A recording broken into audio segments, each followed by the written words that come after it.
Professor Geoffrey Hutchinson stood gazing out of the windows of his consulting rooms, arms behind his back, a hand hooking the other wrist. His back was towards them. He stood silently. Simon and Alice remained seated the other side of his desk. Simon knew better than to interrupt, so he gave Alice's hand a surreptitious squeeze and waited. The view from the window was impressive. From their floor, high in the east wing, you could look down on the roofs of the Victorian blocks of the wards, which all fronted onto the river, and across to the world-famous buildings, the Palace of Westminster and the Houses of Parliament on the opposite bank. To the right, closest to Westminster Bridge, excavation had begun for the foundations of a massive new block to occupy the space created by a German bomb in the Second World War, which had flattened the most northerly Victorian block. You could see people walking east and west across Westminster Bridge. You could tell the time from the famous clock face clearly visible across the water, and if you couldn't look, you would be told the time by its chimes, clearly audible throughout the hospital. The river was wallowing slackly at the peak of a flood tide, brown and turgid waters high against the embankment walls, with little flow. On the terraces of the Houses of Parliament on the other bank, striped awnings of the marquees added a splash of bright colour and summer frivolity. The flags drooped listlessly from their poles. Simon knew this because he had the identical view from his own rooms further down the corridor, and he'd been staring out of his window in much the same manner earlier, trying to work out the best course of action. How much of the view Prof was taking in, Simon reckoned, was likely to be little. His attitude from where they were seated indicated intense meditative contemplation. He turned slowly and focused his gaze on the two of them. His eyes were full of sorrow. He went to Alice's side and put a hand gently on her shoulder and let it rest there. Poor girl, you must have suffered intensely. Alice's eyes glistened. The important thing is, we shall do our best to protect you from any threat from your ex-husband. I take it you divorced him once he was incarcerated. Yes, but he doesn't accept that you're no longer his. Am I right? Unable to speak, she nodded her head in mute assent. And does he know your whereabouts? She shook her head. No? Not even that you're in England somewhere? Okay, that's good. Well, I can tell you two are already a team. His eyes glinted as he said this, much to Simon's embarrassment. So, Simon, I want you to stick to Alice like glue, Simon squirmed. On the other hand, these recordings of potentially supernatural events are worrying, and I don't like the link with Alice's past. I think it's time we called in the cavalry. The cavalry being? Simon asked. Well, I know of an expert in haunting and other supernatural events. He has a worldwide reputation within the Roman Catholic community. He is the Vatican's most experienced exorcist. You would admit to being out of your depth here, I think, wouldn't you? I'd value his help, Simon, if you agree. Yes, of course, but what do you think he can achieve? Well, I've worked with him before. He has a unique capacity to expel evil and calm fraught situations. He shot Simon a look, which was for Simon alone, and which Simon instantly recognized. No more questions. Look. In the light of Sir Edmund's comments about the wishes of his superiors, I feel that this is the right approach. I must not presume, but I think my plea for help will be heeded. I shall contact the Vatican immediately. My plan is to send the two of you out to his abbey in Tuscany to tell him your story. I hope he will agree to conduct an exorcism at Hampton Court Palace. Perhaps, Simon, you could see whether Adrian could splice together some of those tapes to present a coherent record. Alice, does Sir Edmund know what you have told Simon and me about your past? She shook her head in a vehement no. Okay, leave him to me. I'll explain what we're doing without involving that aspect. Hopefully, he'll agree to involving the exorcist on the findings alone. Prof, who is the exorcist? Simon asked. Abbot Asentino Ginaneschi. And where is he based? Sometimes in Rome at the Vatican, but mostly at his abbey, as I hope you're about to find out. Simon, take Alice with you. Go and see if you can get Adrian to manufacture something for you to take to Tuscany. Oh, and Simon, come back here in an hour, please. No fucking way. Simon was not surprised at the reaction. Some esoteric Italian monk is going to come over here and try to exorcise the ghosts from Hampton Court? This is worse than that bloody film. If Father Luigi, a stand-in for Max von fucking Sydow, is going to throw holy water at a ghost or poke that bloody black space with his crozier, I don't want to be there. In fact, I don't want to be in the same country. In fact, New Zealand might be too close. Have you finished? Simon asked mildly. Esoteric, that's a good word. I didn't know you had it in you. I thought you said you didn't bother with education much. Yeah, well, it's being around hoity-toity people like you must be catching. I'm thrilled to hear it. A crozier, by the way, is a person who carries the Archbishop's pastoral crook or staff. Oh, begging your pardon, Your Eminence. Poke it with his staff, then. I don't think whatever is in that gallery is going to take kindly to it, whatever you call it. We don't know what form the exorcism will take, and what alternative have we got, anyway? Dunno, he grumbled. But he'd better not bugger about. We're not just dealing with a commoner garden ghost here, are we? There's something else in that bloody gallery that feels like it might be the fucking devil. And we'd all better remember what happened to the exorcist. He bloody well died. That was a film. And this is real life?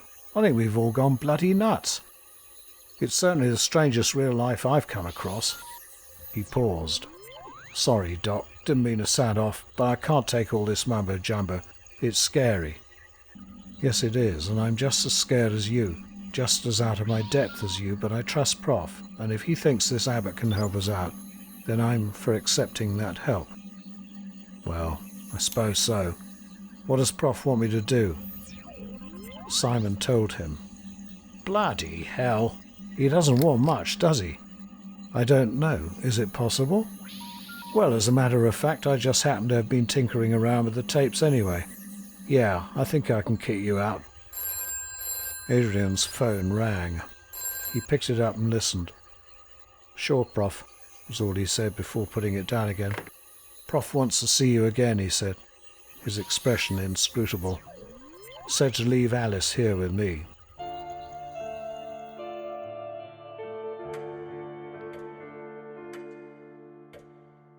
Right, Simon, Prof said. I've spoken to the Vatican and to the abbot. You and Alice are leaving for Italy in the morning on a flight from Heathrow to Pisa. Helen is arranging hotels, a hire car and the like. Prof gave him a straight look, but with a twinkle in his eye. The abbot offered accommodation overnight, but I thought you'd prefer to be independent. Thank you, Prof. Much appreciated. However, Prof hesitated, not usually lost for words. Simon, I wanted a private word anyway, about Alice. He got up and went to his habitual position by the window and spoke while gazing out. You have fallen in love with her clearly, and who could blame you? She is a beautiful young woman. And I believe she's equally in love with you. I wish you both well, but... He turned and looked back at Simon. She's fragile, as you know. After what she's been through, I'm amazed that she's functioning normally at all. Yet she is. That's quite a testament to her personality and character, and I have no qualms about her in the future, especially if that future includes you. Simon squirmed again. Prof frowned. Yet there's something puzzling me. I would have thought that dislocating her from these events you are investigating now would have been sensible, but Sir Edmund Pemberley will not hear of it. He says it is vital she's involved. He became quite tetchy when pressed. Simon could well imagine. Prof resumed in the same puzzled tone. I presumed he knew nothing of Alice's past. Why should she disclose it? But something he said led me to believe he does know, at least some of it. She hasn't told him, so how has he learned it? I hate not knowing where we stand, and your findings at Hampton Court are inexplicable enough. Without the added complication of a missing psychopathic killer of a husband on the loose. He suddenly looked weary and sat down at his desk again. So we need to be extra vigilant, Simon. Look after her. Don't let her out of your sight. Oh, except in one circumstance. I discussed her situation with the abbot, and he thinks a night of retreat at the abbey on her own would be helpful for her. He will help her to come to terms with what happened to her and her parents. He must have looked crestfallen because Prof grinned wryly. Don't worry. I have arranged for your stay in Tuscany to be for more than one night. Helen will arrange everything to do with the paperwork. I'll make sure it's delivered to your home by courier this evening, okay? The wise old eyes looked at him kindly. Use the trip to recharge your batteries too. We may have a fight on our hands, I think, before we solve this.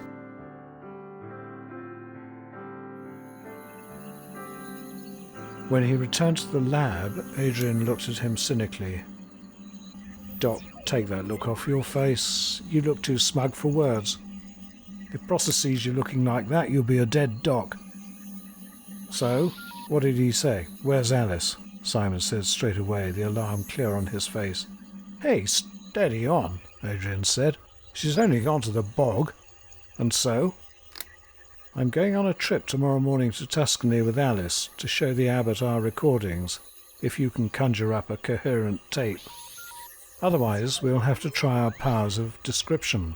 The abbot can't come over here immediately, so I've got to fix you up with a spliced tape, even if it takes all night, and you get a holiday in Italy with a to-die-for looking bird. Something like that. You go to this wizard and show him my masterpiece. Some buggers always come up smelling of roses. He grinned at Simon, and Simon grinned back, and tried to thank him for his help and the anticipated hard evening ahead of him. Sure, he said, now bugger off. I've got a lot of work to do. Being rudely dismissed from his lab was becoming a habit.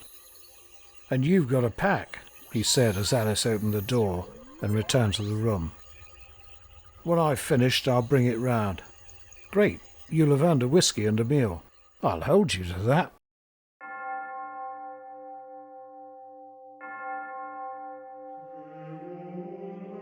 In the nave of the abbey, the monk waited patiently by a pillar for his superior to complete his private prayers. As soon as the abbot stirred from his kneeling position, the monk crossed rapidly to his side and whispered urgently in the abbot's ear.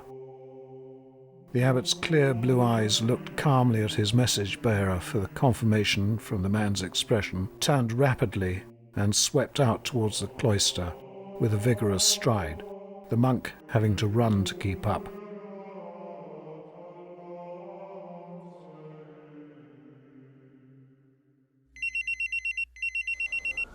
Simon's bleep went off as they were on the Paternoster lift system serving the East Wing, taking people in an endless chain of open cubicles, ascending and descending vertically.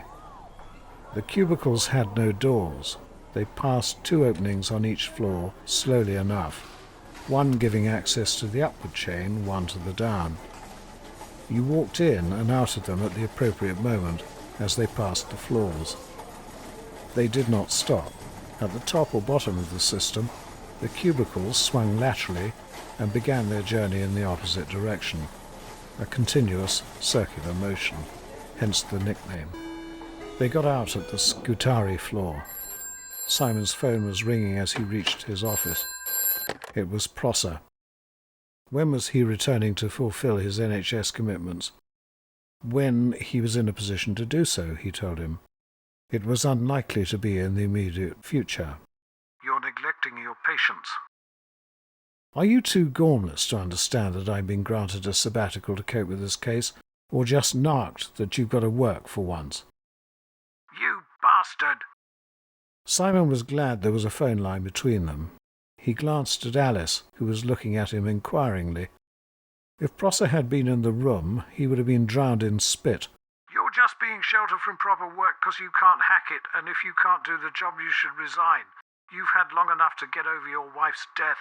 If you are still ill, and I believe you are, and you are unfit to carry out your role of consultant psychiatrist.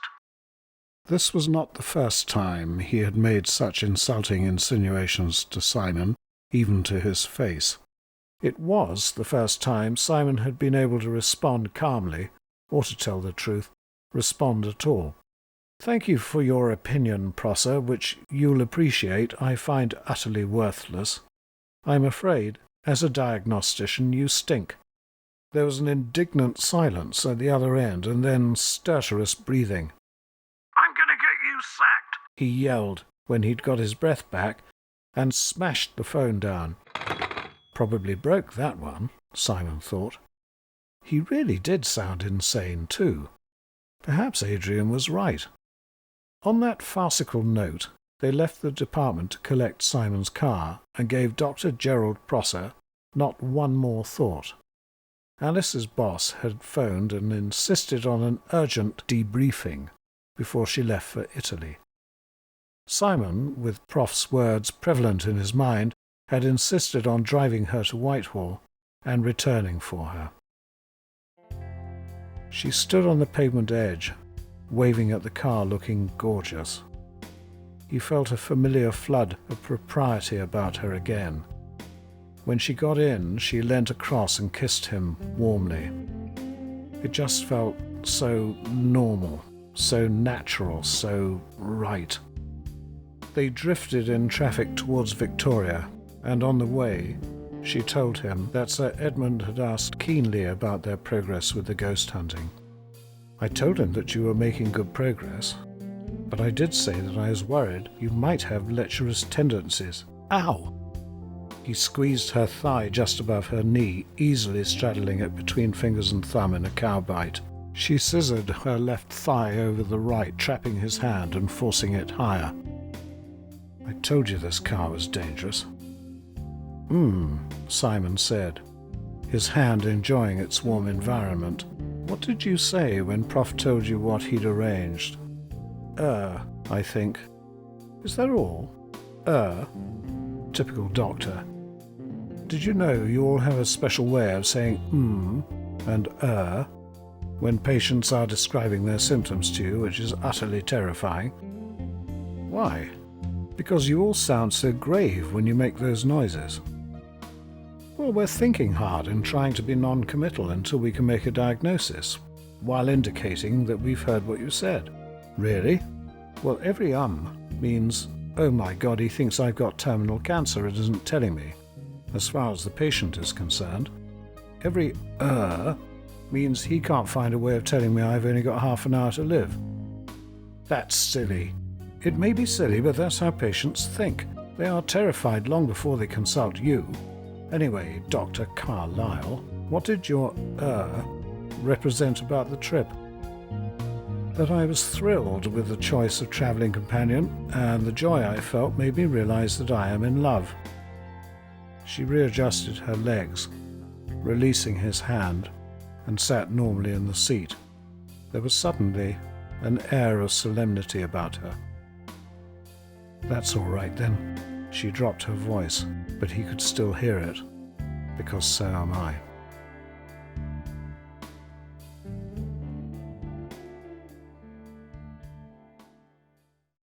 She stood in the doorway, shyly taking in her surroundings before moving further into the room. She wasn't nearly as shy as he felt. He took her hand and gave her a tour of the house. It didn't take long. Every nook and cranny of its miniature dimensions was explored. They arrived back in the sitting room. "It's beautiful," was all she said. He breathed a sigh of relief and relaxed. What had he expected? He didn't quite know. Perhaps for her to tell him it was haunted by Rosie. It was, for him. And he wanted Rosie to approve, which was why he had plucked up the courage to bring Alice here. notwithstanding the oh-so-difficult professorial command to not let her out of your sight. He opened a bottle of wine. Alice glided around the sitting room with her glass, examining paintings, sweeping a hand across the patina on an ancient oak table upon which stood the television and stereo. This table is too beautiful to be treated like this. He was halfway across the dining room with the rest of the bottle and a bowl of peanuts. What? He asked. This table. It's too good to be a TV stand. Who had the eye? Furniture? Aunt May. I did homework at that table, which is probably why I abuse it. Tell me about your Aunt May. So they sat and he recounted his parents' demise, and Aunt May stepping in as proxy mother. He spoke of May's death, too. You loved her very much. It was a statement, not a question. I did. She was the mother I lost. Is it all right to ask you about Rosie? Yes, it is now. A few months ago it wouldn't have been, but I'm coming to terms with it, slowly. Adrian told me something of her. She was American, wasn't she? Yes. How did you meet? At a friend's party. She was a friend of a friend who was a friend of mine, over here on a sabbatical from her management consultant business in Boston to see something of Europe, with a view to setting up more businesses. And she got as far as you. Love at first sight? Sorry, that's intrusive. Ignore it. He thought of the slow-burn nature of the development of his love for Rosie, and her love for him, compared with meeting this woman. No. Love at first sight would describe meeting you. Actually, it wouldn't. Being hit by a missile would have been more accurate. She blushed and then looked at him very straight. Yes, it would, wouldn't it? They were silent for a few moments, but with no awkwardness. Then she said, Can I ask you something else? It is about something Adrian said. I know how Rosie died, he told me, but how did you cope with it? How did you cope with losing her like that? I didn't. I went to pieces. Didn't Adrian tell you I'd been ill as a result? Not in so many words, but he hinted at it. You had lost the only person in the world you loved, in the vilest possible way. You'd lost everybody else. It's no wonder you went to pieces. I have some colleagues who were or are much less sympathetic than you. Yes, Adrian told me about your Dr. Gerald Prosser, but you can't blame yourself for that. Well, maybe if I'd coped better with losing Rosie, there would have been no problem, and I feel guilty about that. He was left to pick up the pieces of my routine clinical work for quite a while during my illness. Locums were hard to come by at the time. He's a talented doctor, truthfully, just hates picking up other people's work. And he genuinely thinks my research is nonsense. He not only feels that his own research is more valuable, but also that mine prevents his from being recognized. Is it so? No, but he's unbalanced about it. He can't see beyond his jealousy about my research being given priority over his. He paused to refill Alice's glass. He wanted to get away from the subject of Prosser. Can I ask you a question now? Of course. How have you learnt to cope with what happened to you? She flinched, and then started, haltingly. I haven't really, as you know only too well. I met Johannes on the rebound from my first true love affair, which had ended bitterly. I had refused to go round the world with my first boyfriend. He thought that showed a lack of commitment, so he stomped off, and I was left alone and miserable. I had a good university career in Johannesburg. I wasn't in love with Johannes, but he was there. But I'll never forgive myself for not heeding my instinct and turning him down. She hung her head. And for what he did to my parents, I can neither forgive him or myself, ever. Nor can I ever forget it. He saw a tear trickling down her cheek out from beneath her fringe. He gently held her hand and pulled her to her feet. He put a finger under her chin to tilt her head up to him, and looked into her eyes as if he was looking straight into her soul. He held her tight to him. "I love you. I'll protect you. It'll be all right. I know you do. I love you too."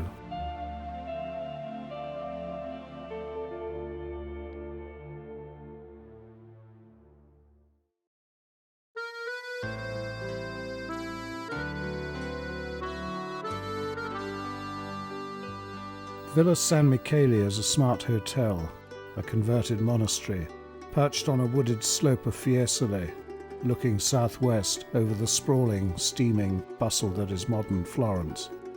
Simon sat at a table on the terrace, looking out over the grounds, with Florence below and beyond the perimeter of cypresses and olives, the Duomo shimmering in the heat haze. He was sipping a Negroni cocktail. By his side, so she could share the view, sat Alice, sipping hers. Her hair glinted in the strong sunshine, a glossy bronze. Her skin was developing a honey tone. Her eyes were the colour of cypress trees, and she had a faint sheen of perspiration on her upper lip, which he wanted very badly to kiss away. Their taxi was collecting them in 30 minutes to take them to the airport. Simon was savouring every moment. The romance, the view, the heat, Alice, the calm which satiation brings, and the memories of a remarkable 3 days. It must all have been a dream, surely. Adrian had arrived at Yeoman's Row by taxi, carrying a package, a smug air and a cheeky grin. "I see you've managed to put each other down then." Simon didn't look or feel embarrassed. He just grinned at Adrian. It had occurred to him when he heard the taxi's brakes that they might have been indiscreetly backlit by the light coming through from the kitchen and dining room. "Don't worry, your secret is safe with me. Though to be honest, it's not much of a secret, at least not as far as I'm concerned. Seen you more together than others, of course, but you two are as transparent as glass." There was a small, comfortable silence. "So, there you are then, and here am I, bearing," and he waved the small package, "my Walt Disney production and your honeymoon travel documents." Alice blushed and kicked him gently on the shin. Sorry, no offence meant, ma'am." "I forgot to tell you he has no manners," Simon said. "No, I think you said I'd earned a whiskey. Coming up, and you're bidden to supper. Don't look so alarmed, Alice is cooking."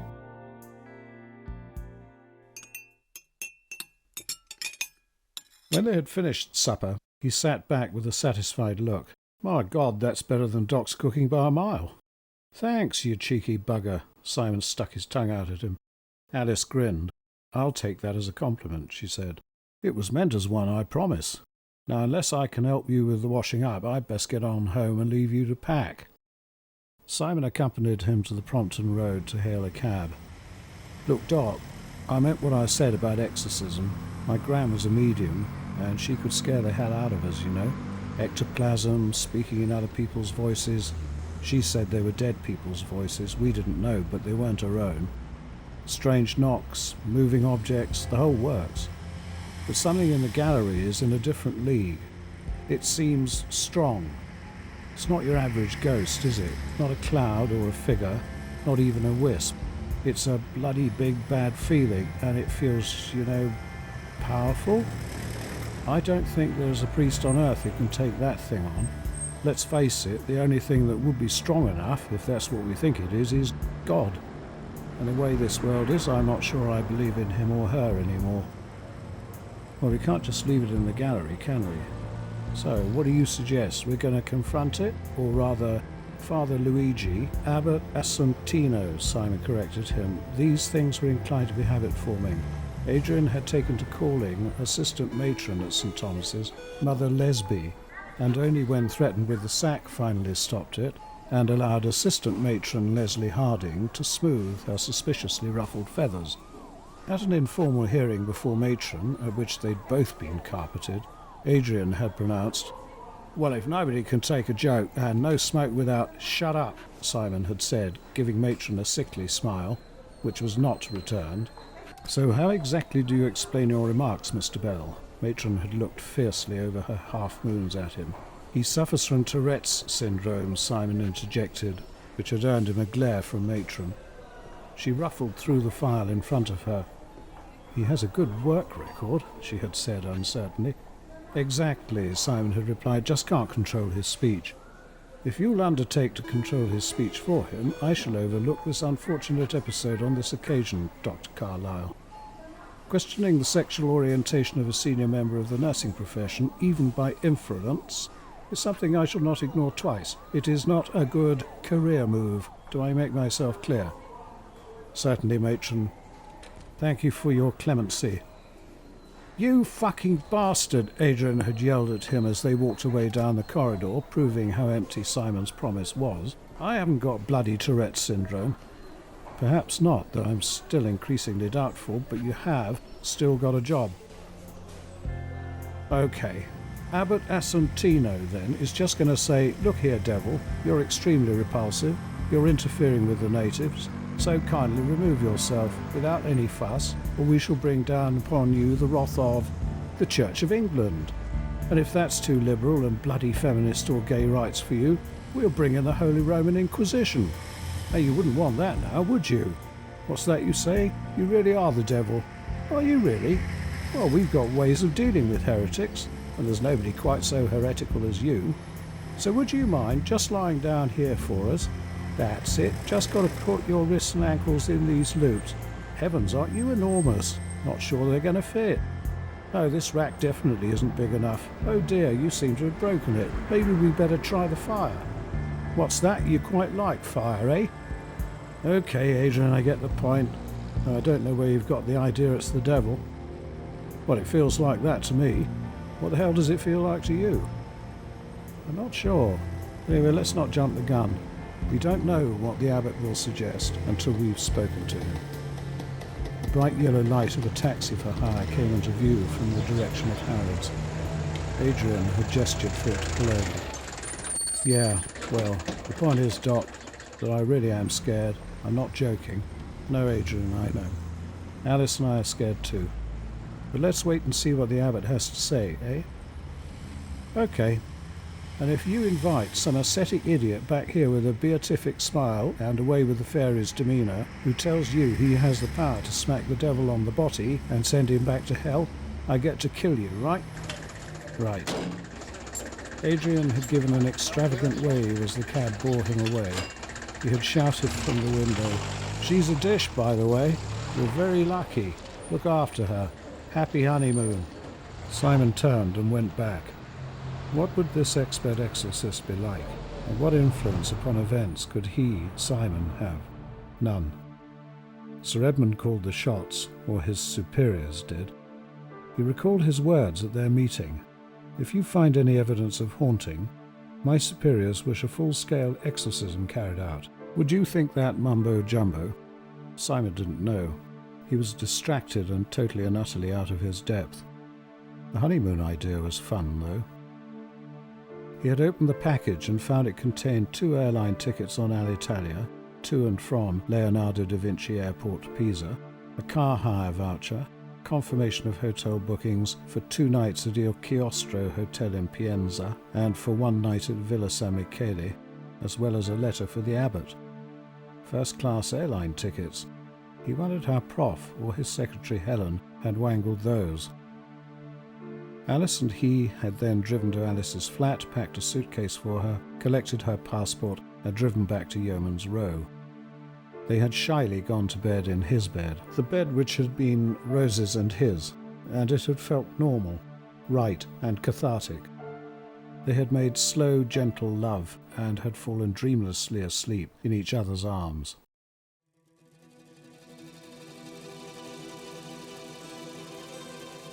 The abbey lay like a ship at anchor, shimmering in the heat haze from a biscuit-coloured sea of ripe corn, a pale stone ship harboured against a backdrop of dark green hills. A single cypress tree close by the bell tower at the Romanesque end of the nave competed with the tower to see which could touch the sky first. It was not going to be many years before the tree won. To the side, a clutch of lower buildings, some ruined, were roughly arranged around what probably had been a cloister. Their small hire car, air conditioning going full blast, lurched along the rough track leading to it. This scene hasn't changed, he thought, since the buildings were newly erected. How long ago? 1,000 years? Quite probably. There were no signs of modern living, no cables, no pylons, no lights, no signposts. Apart from a few cattle drowsily grazing in the shade of an olive grove, there was no sign of life either.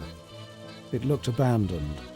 In the nave, which was beautiful, light and uncluttered, they found a monk trimming candles. The abbot was expecting them. Follow him. He took them outside through a side entrance near the altar, along the ruined cloister, to a 2-story building close by, ascended an external stone staircase, knocked at an ancient door, entered, and beckoned them to follow. The abbot was of medium height and stocky build, with thick white hair and eyes the colour of a cloudless Mediterranean sky. He had a firm handshake and a sonorous voice, welcoming them in heavily accented English, with a flashing smile. A silver-backed alpha male, if ever he saw one, despite the Franciscan habit, Simon thought. He remembered Adrian's imagined ascetic with an away with the fairies manner. Even Adrian should be reassured. He bade them sit down and tell him what they had experienced in the gallery. He called for video equipment. Innovative technology for abbeys, he told them, with a wry smile, and they watched the tape Adrian had put together. He listened to Simon's explanations of the thermal imaging and the electromagnetic pictures without commenting, watching throughout with intense stillness and concentration. He said not a word, no exclamations or comments at all, until Simon had finished speaking and the tape had ended with the intensely dark area at one end of the gallery. Alice said nothing. The abbot sat back and closed his eyes, though he was clearly not asleep. He remained like that for 2 or 3 minutes, with Alice and Simon sitting awkwardly, waiting for some response. Eventually he slowly opened his eyes and looked at them both. Those eyes looked as if they could see right through you. He roused himself and said, "Come, I neglect you. Let us go to the garden and we discuss this further." He ushered them into the brilliant sunshine, down the steps and through a doorway in the wall, into an exquisite small courtyard, dominated by a large old walnut tree. They sat at a table in its shade, and the same monk who had taken them to the abbot reappeared from the undercroft, bearing several simple tumblers, a glass jug full of deep ruby wine, a pitcher of water, a great hunk of cheese, a bowl of olives, and some rustic-looking bread on a tray. Simon felt suddenly very hungry. The abbot set 2 tumblers in front of each of them and filled them, one with wine and one with water. He set the bowl between them and bade them help themselves. "Eat and drink, please. The cheese is from our own sheep. The monks are rightly very proud of it. The wine is, of course, our own, Brunello. They are even prouder of that, though, of course, pride is not allowed." He shrugged eloquently. "Now I'll explain to you what I believe is causing the disturbances you have experienced." In his comfortable bass voice with heavily accented English, the abbot explained that he saw evidence on the tapes of a focus of evil at Hampton Court. He pronounced Hampton Ampton and evil evil. He described the focus as an entity, which you could liken to the devil, but at any rate an entity, which he believed was conjured up by the evil of mankind. Who had conjured it up and why, he could not say now. "It is possible it is responsible for the ghosts too," he said, "but not necessarily." And he said with emphasis, "The ghosts should be laid to rest independently. It is their restless spirits we must calm." "What of the headless Tudor figure?" Alice asked. "Have you heard of Satanism?" the abbot said by way of reply. He then told them about the Christian faith of the Roman Catholic Church and the obverse faith of Satanism. the contesting faiths for good and evil which man yearned for, and the symbols they had used throughout the ages to represent the entities on both sides, God and the devil, angels and demons, and so on. As Simon gazed up at the tall tower of the abbey, simple architecture reaching for the heavens, stretching up into a clear blue sky, it seemed natural to talk of such things as angels and demons. But, Simon thought, these were medieval explanations, trying to put a body to what they could feel, but could not rationally explain or see. "But the headless Tudor figure had the strangest shadow. I saw it," Alice said. She looked to Simon for assurance. "It had a shadow which was the shape of a sketch we found among the archives. Somebody had written below it the name Demogorgon." The abbot was not fazed. "Yes, of course, the image of the great nether entity in mythology. But bear in mind, Satanism still uses the iconography of the medieval mind, as indeed do the Christian, Muslim, and Buddhist religions.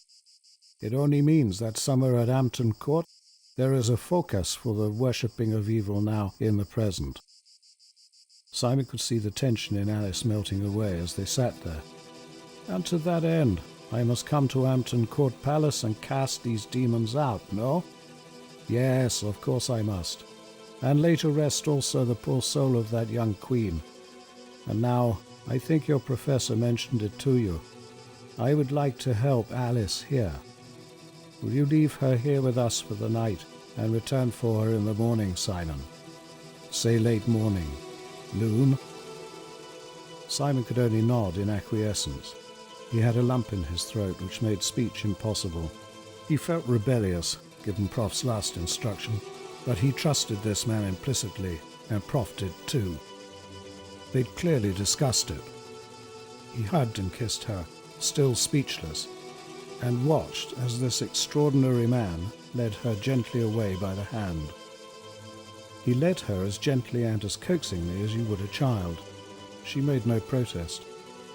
At the top of the outer staircase to the upper floor, they both turned and gave him a cheery wave, and then went inside, out of sight. He was intensely moved and couldn't work out why. He mopped his face, wet with spilt tears, and drove slowly away. He felt bereft, and he was unable to coax himself out of the emotion by rationalizing. Back at the hotel, he took himself to the dining room and ate alone, as he had so often, though not recently. He hadn't felt as lonely for a long time. To make matters worse, every table had couples at them, or multiples of couples. This was clearly not a hotel for travelling salesmen. Of course it wasn't. Prof's secretary Helen hadn't scrimped. He left the table early and wandered disconsolately around the town, through the very pretty, narrow, flagstoned streets, set out in an orderly grid pattern, around the fortified walls and back to where he'd started, stopping in a bar just outside the hotel entrance. Among the very smart shops he had noticed a proper old-fashioned butcher's, and he hatched a plan. The bar served ridiculous measures of brandy with their very fine coffees, and Simon retired to the bedroom he'd hoped to share with Alice, with a pharmacological battle raging inside which threatened fallout. In the event, he woke early, having slept well, and was not hungover, and was buoyant at the prospect of the day ahead. The Italians just seem to know how to do coffee and alcohol, don't they? More practice than many, perhaps. Certainly better at it than the British. The sun climbed into a tranquil, cloudless, pale pink sky, but it was a muted, beautiful orange sun which bathed the magnificent grey stone of the buildings surrounding the hotel, no ferocity in its heat yet. He breakfasted alone in the dining room, ahead of any other residents, and surrounded by bleary-eyed staff trying their best to stifle yawns and appear alert.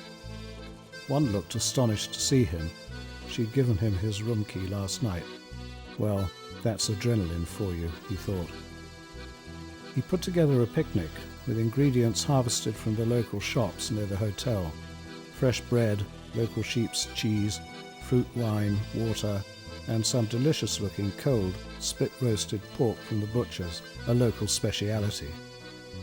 He put it all in a cool box borrowed from the hotel. It was in the boot of the car now, as he studied a map of the area to find a suitable picnic site. On their way to the Abbey, they had passed hectares of sweet chestnut forest on the side of the mountain dominating the area, and the idea of finding a remote patch of dappled shade beneath a tree on their way back to the hotel had seemed enticing. It seemed even more so now. He would take a meandering route, sightseeing on the way, and arrive at noon.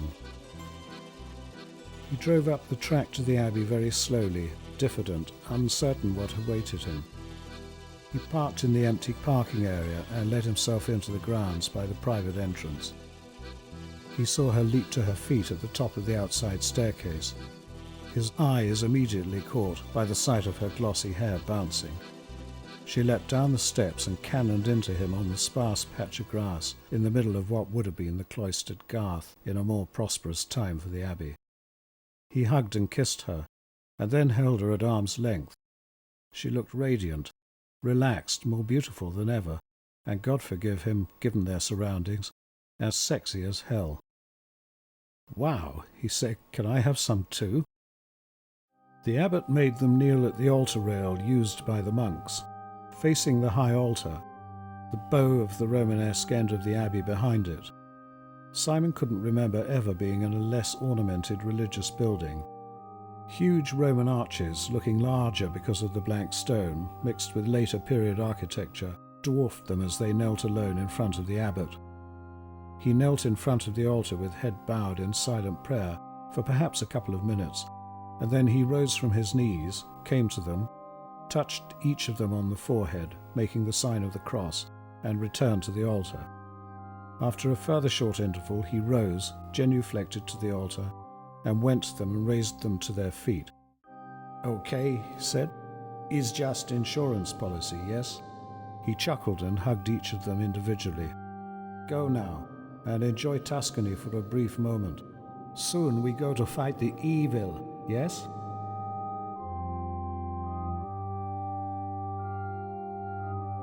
They stopped at a cafe bar at a crossroads to let Alice change from the demure dress she'd worn for the visit to the abbot into something more appropriate for the baking heat. When she reappeared, she took his breath away, and from the sudden silence, that of most of the occupants of the bar as well. The elderly proprietress gave her a sideways glance and a secret little smile. She remembered what that felt like. Alice had changed into a thin summer dress with almost non-existent shoulder straps. She had put her hair in bunches to bare her neck. Her eyes flirted. She came and stood by him. "Found somewhere suitable?" she asked. "Let's find our own secret glade." She snuggled up against him. The dress was almost as non-existent as those shoulder straps. "If you go on snuggling into me like this, we aren't going to get there, and these delightful people are going to be in for a shock. Are you wearing any underwear at all?" His hand skimmed her behind. She giggled and got into the car. "So where are we going?" "To the perfect place, I hope." "And where would that be?" Alice asked, eyes sparkling. Well, just at this moment I'm being distracted." "What by?" "You. More specifically by your nipples." She glanced down and grinned. "They are a little bit obvious in this, aren't they? But I thought you deserved a treat." He stroked the nearest one gently, which made both of them even more obvious. "Those bunches looked like a little furry creature's ears," he said. She grinned at him. "Let's find that glade, shall we? And let's hope it's very, very secluded." After a few kilometers, he spotted a track that left the road and climbed the hillside into a dense part of the chestnut forest. The track was smooth enough to drive along until they were well away from the road. It ended, but a footpath continued. He parked in the shade of a large tree, and they explored the footpath. It descended through thin scrub and ended by the bank of a small mountain stream, burbling past dark round boulders. There was an area of mossy bank in dappled shade. They were completely hidden. He checked upstream and down and walked downstream a small distance. No other paths, no one around. He looked back up at the mossy bank. Alice was standing on it looking at him. She slipped the narrow straps from her shoulders and eased the top of the dress down past the jut of her breasts. It fell to her hips, where it faltered, enticingly low, within a millimetre of indecency, low enough for curls of pubic hair to escape over the top. She wriggled, and it fell suddenly all the way to her feet. She looked unreal, elven, his beautiful, nude, woodland nymph, pornographically painted in dappled Tuscan sunlight. She looked at him wantonly. "Stay there, just like that. Don't move." "I wasn't going anywhere," she said.